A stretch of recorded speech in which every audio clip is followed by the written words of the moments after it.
Hutan bambu di desa kami tidak terlalu luas. Kalau siang hari, tempat itu biasa saja. Orang lewat, anak-anak mencari burung, petani memotong bambu. Tapi menjelang sore, hutan itu berubah. Anginnya tidak sama, suaranya tidak teratur, dan orang tua selalu berpesan, kalau masuk hutan bambu, pulanglah sebelum matahari turun. Nama orang itu Seno, usianya 35 tahun, warga asli desa. Ia tahu betul semua larangan itu. Tapi sore itu, ia tetap masuk hutan bambu. Ia mencari kambingnya yang lepas sejak pagi. Jam di ponselnya menunjukkan 17.18 saat ia masuk. Seno masuk sendirian. Suara bambu saling bergesekan terdengar seperti orang berbisik.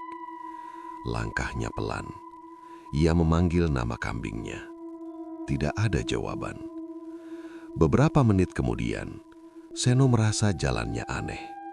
Ia yakin sudah lurus, tapi selalu kembali ke tempat yang sama.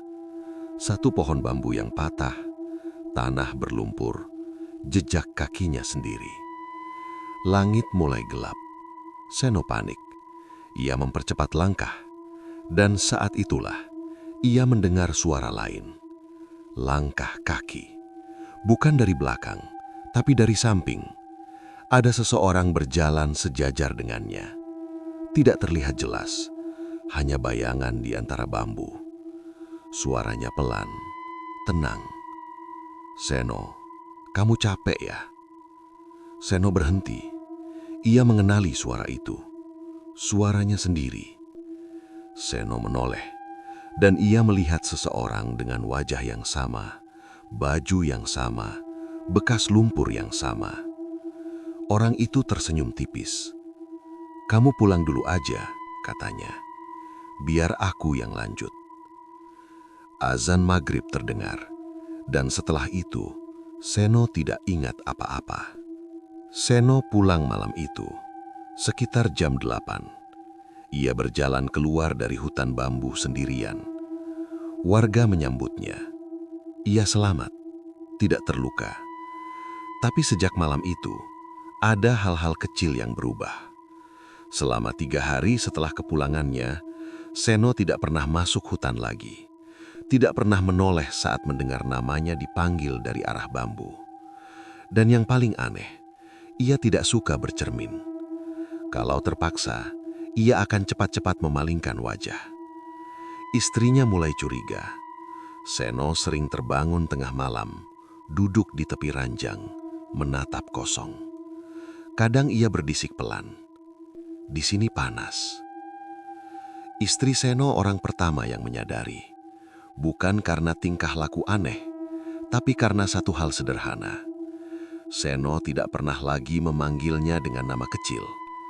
Padahal sejak menikah, itu panggilan yang tidak pernah berubah. Ia juga sadar hal lain. Seno sering terdiam menatap hutan bambu. Porsi makannya banyak dan jarang tidur.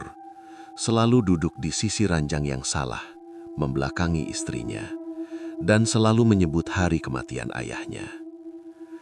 Suatu malam, saat listrik padam, istrinya berkata pelan, "Kamu bukan Seno ya?" Sosok itu diam lama, lalu mengangguk perlahan. "Aku cuma ingin pulang sebentar ke rumah ini," katanya.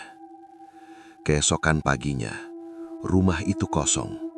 Pintu belakang terbuka, jejak kaki mengarah ke hutan bambu, dan Seno tidak pernah terlihat lagi sejak malam itu.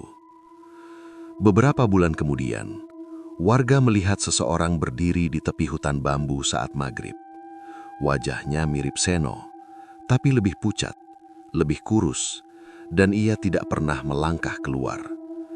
Sejak itu, orang-orang di desa percaya satu hal. Tidak semua orang yang keluar dari hutan bambu adalah orang yang masuk ke dalamnya.